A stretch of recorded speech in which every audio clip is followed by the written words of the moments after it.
Welcome to On the Middle East, Al Monitor's podcast on the big and interesting developments in the region. My name is Ambryn Zaman, and today I'll be examining Russia's role in the Middle East. The Kremlin strategy has come into ever sharper focus as the world awaits Iran's response to the killing a week ago of Palestinian Hamas leader Ismail Haniyeh in Tehran. Iran has vowed revenge.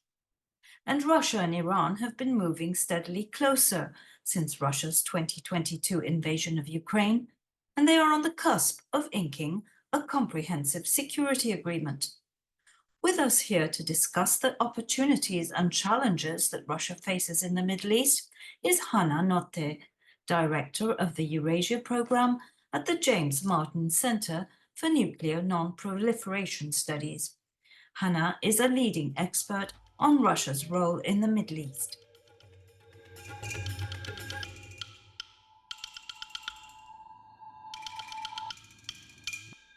So welcome to our program, Hanna.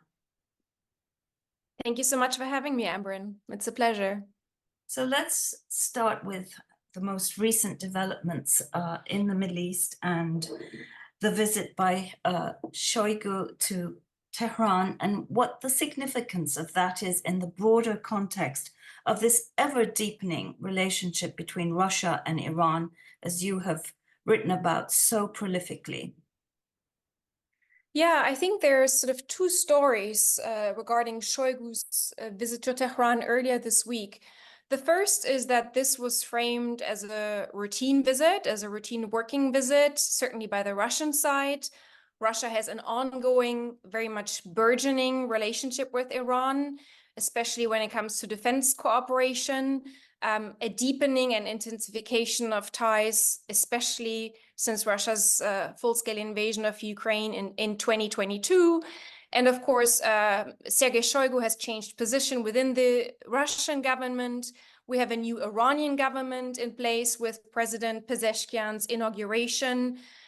So this is very much a working visit to discuss ongoing business.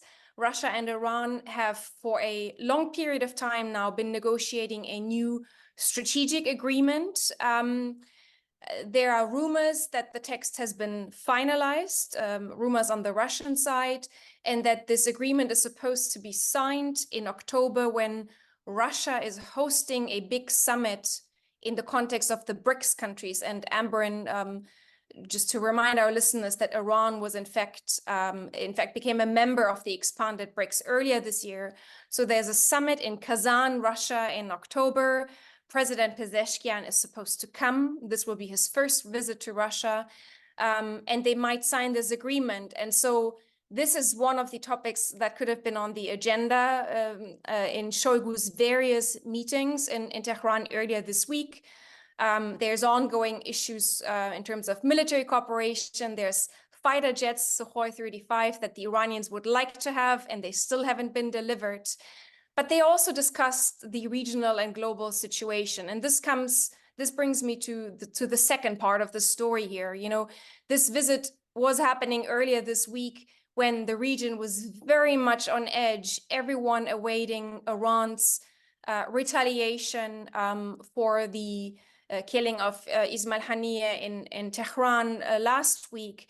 Everyone on edge, US diplomacy very much engaged to avert worst outcomes. I believe the CENTCOM commander was in Israel on that very day. So the fact that the Russian government chooses to dispatch a very senior official to Tehran in these circumstances, to me also reads as a signal of Russia saying, we are standing with our partner, Iran. Iran is our partner. We've also subsequently learned, though, from, I believe, Reuters reporting that President Putin is supposed to have sent a message to the supreme leader, weighing in with him and urging him some form of restraint in the response. And I don't find this surprising at all, Ambryn. We can talk further about this. I do believe that while Russia wants to signal that Iran is its partner, Russia does not want Iranian actions to provoke a wider war in the region, because that would potentially go against Russian interests, which we can talk about in some greater detail. Absolutely, because while we witness this deepening military cooperation between Iran and Russia that was definitely intensified by Russia's occupation of Ukraine, but also, I would say, was seeded with Russia's intervention in Syria, where Iran is also a key ally for the regime there that both are trying to sustain. We also know that Russia has had a relationship with Israel, an interesting relationship, and also at the same time cultivating ties with the Gulf kingdoms.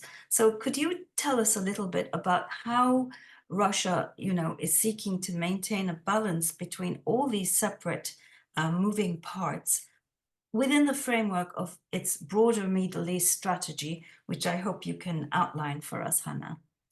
Yeah, with pleasure. So, Amber, let me start by suggesting to you that with Russia's invasion of Ukraine in February 2022, which set off a significant spike in the confrontation between Russia and Western states, which had been underway for many years, and really this harsh decoupling from Russia and the West.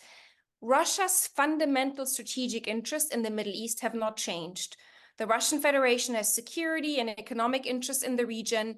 It is present in Syria since 2015 and seeks to maintain that military presence in order to project power more broadly into the Eastern Mediterranean and into the region. It pursues economic interests with almost all players in the region in specific niche areas such as nuclear energy, arms sales, grain exports, or coordination on the oil market. And it wants to have a seat at the table when it comes to mediating the various conflicts in the region. Now, what Russia did prior to 2022 in order to achieve those goals, those objectives, was on occasion cooperating with the West when it suited Russia's interest. And we can talk about the Syrian humanitarian dossier, cross-border aid into Idlib to make that case. Russia was involved when it came to efforts to restore the Iran nuclear deal, the JCPOA. So there was selective cooperation. Something else that characterized Russia's strategy before 2022 was this careful balancing act between mutually antagonistic players in the region that you just outlined. We saw it pretty much everywhere. In Syria, the navigation between Israel and Iran, in the Gulf between Iran and the Gulf Arab states. You've written a lot about the Syrian Kurds and Turkey, and Russia tried to balance there. During the Qatar blockade, Russia tried to navigate, within the Gulf. And I would argue that those fundamental tenets of Russian strategy have changed. So first of all, there's now no more compartmentalization in Russia's Middle East policy, meaning confrontation with the West is now the defining logic that dictates Russia's approach to the Middle East. So cooperation in Syria on the JCPOA and such issues has largely fallen by the wayside. And we see this very much playing out since October 7th, I would say, the Hamas attack against Israel, and the way that Russia has played this crisis. And we can talk more about this to sort of argue that really the confrontation over Ukraine has dictated how Russia has approached this crisis. The other thing that has changed is that Russia's balancing acts have become more precarious. Russia has adopted a staunchly I would call it pro-Palestinian and also pro-axis of resistance position since October 7th. There's been a considerable cooling in relations with Israel, and that's been a price that Putin appears to have been willing to pay. I will not argue that Russia wants to abandon all balancing acts in the region. Russia does not want a full rupture with Israel, but de facto, its positioning has led to, I think, a considerable cooling in that relationship. And I'm hard-pressed to see how Russia can restore its relations with Israel to what they were prior to, certainly prior to October 7th, but even prior to February 2022. After the end of the war in Gaza? Well, of course, there's a significant ethnic Russian community in Israel that's very hawkish, of course. So how that plays out will be interesting going forward.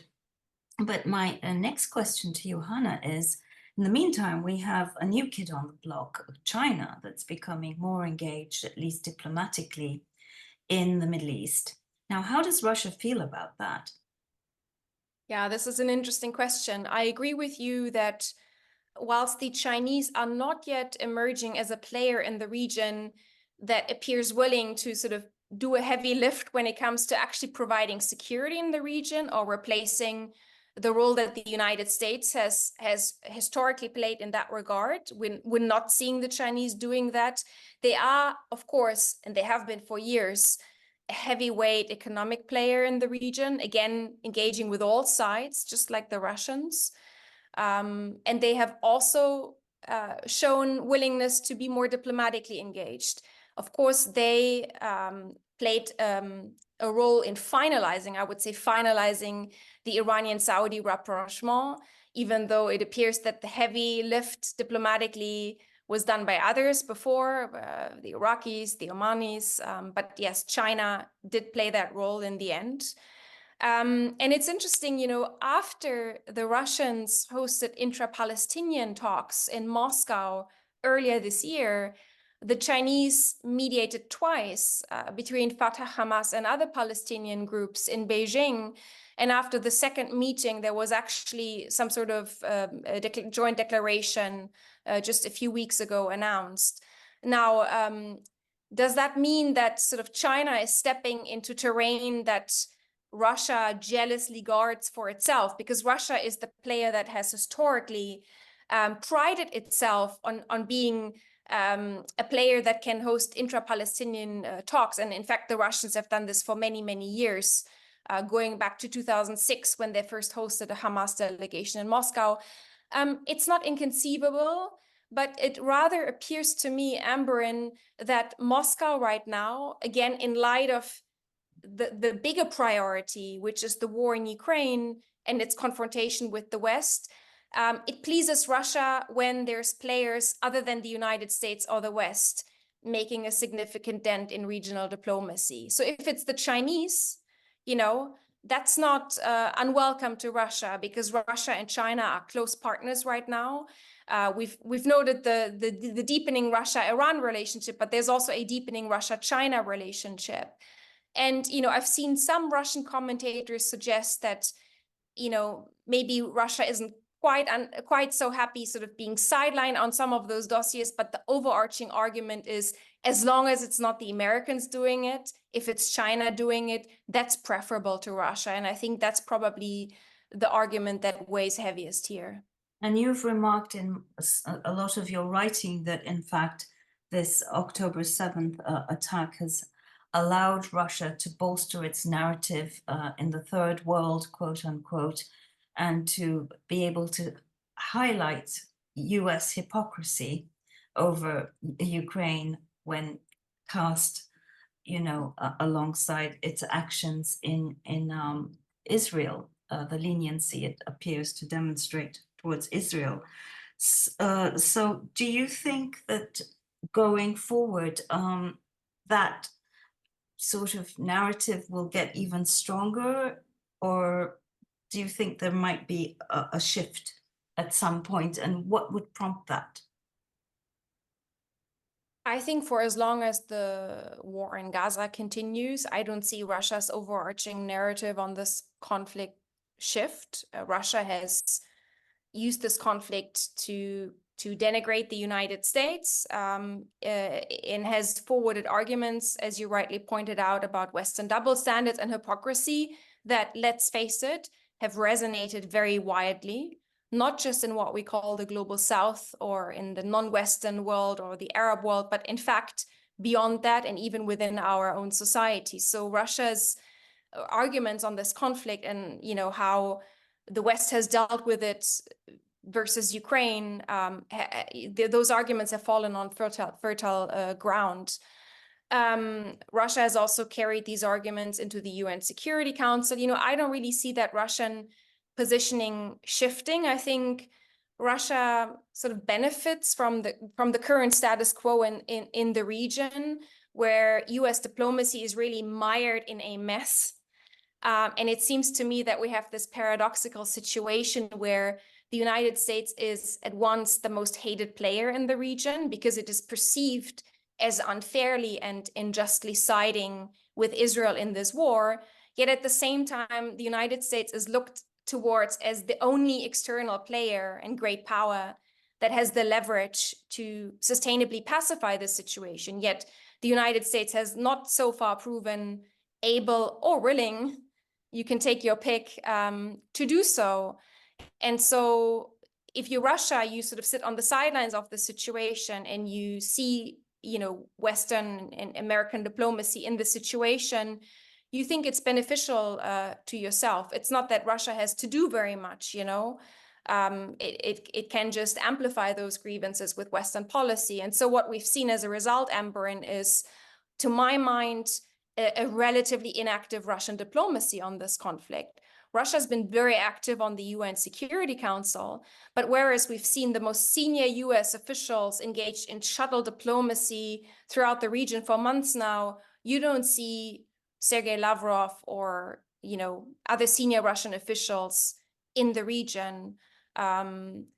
Because again, I think there's a question about Russian willingness to help diffuse this crisis, over which I have at least serious question marks.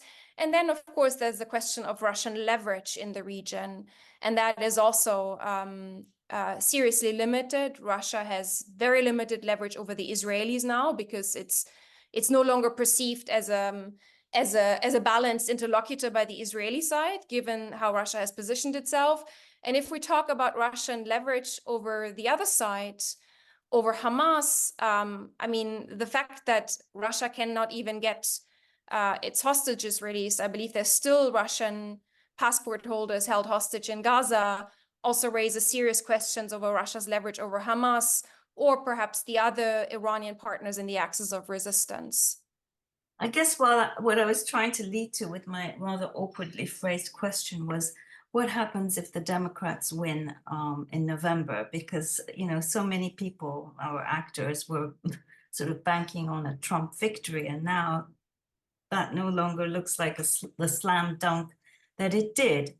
How will that affect Russia if the Democrats win? How will that play in Ukraine and rebound on its policy in the Middle East going forward? And if you would also speak to what you referenced earlier, the fact that this balancing act is getting more precarious, how could things go wrong? Sure.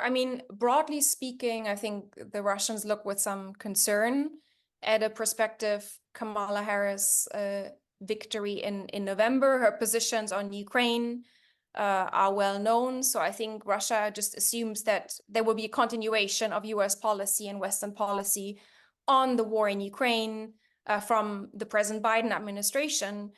Now, having said that, Amberin, I think that Russia really takes the long view here. Russia sees itself in a long confrontation with Western states over Ukraine and, in fact, over global order. And Russia thinks fundamentally, or Putin believes, that Russia has the greatest stamina in that confrontation, that ultimately Russia has the greatest stakes in Ukraine, that it cares more about it, that there's a fraying of consensus and support over the medium to long term for Ukraine in Western societies, which he believes are decadent and don't really fundamentally care. Now, he might well be mistaken in those assessments. That's a separate discussion. But I think this is how Russia looks at the situation in Ukraine. Its militarized economy can sustain a long war. And so, yes, if there's a continuation of present US policy on Ukraine under Kamala Harris, I think that's now baked into sort of Russian assumptions about this war, and Russia will continue its present strategy. Now, what it means for the Middle East, that's a sort of separate question. I suppose we know that Kamala has been slightly more critical of Israel in her public remarks on the war in Gaza. Whether it will really lead to a significant shift in US policy on the region, I think that's a whole other question. So we might well be in for a protracted period of tensions and rounds of escalation in the region. The big question here is, can the lid be kept on? Can this be sustained? Or will eventually one bout of escalation actually incite a larger regional war? And this is where risks for Russia come in.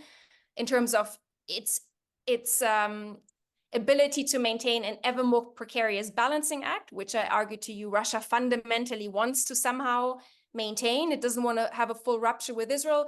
But let's play this out. If there is a war between Israel and Hezbollah, for example, that's one scenario, or even a larger war that draws in Iran, I think these things might fall by the wayside for the Russians. So Syria might be drawn into a war between Israel and Hezbollah. More and more positions in Syria might then come under attack by the Israelis. I would argue it's even conceivable that that might target Russian military bases, at least hardware. And so that could, lead to a further deterioration in Russia-Israel ties. There's the question to what extent a war might engulf Iran itself. Iran is an important partner to Russia. I don't think that the Russians would like to see Iran being hit by the Israelis or by US forces. Russia cannot get militarily entangled, and I think it will not in such a situation because its military bandwidth is consumed by Ukraine. Russia's balancing act in the Gulf between the Gulf Arab states and Iran might become more precarious if there's a regional war.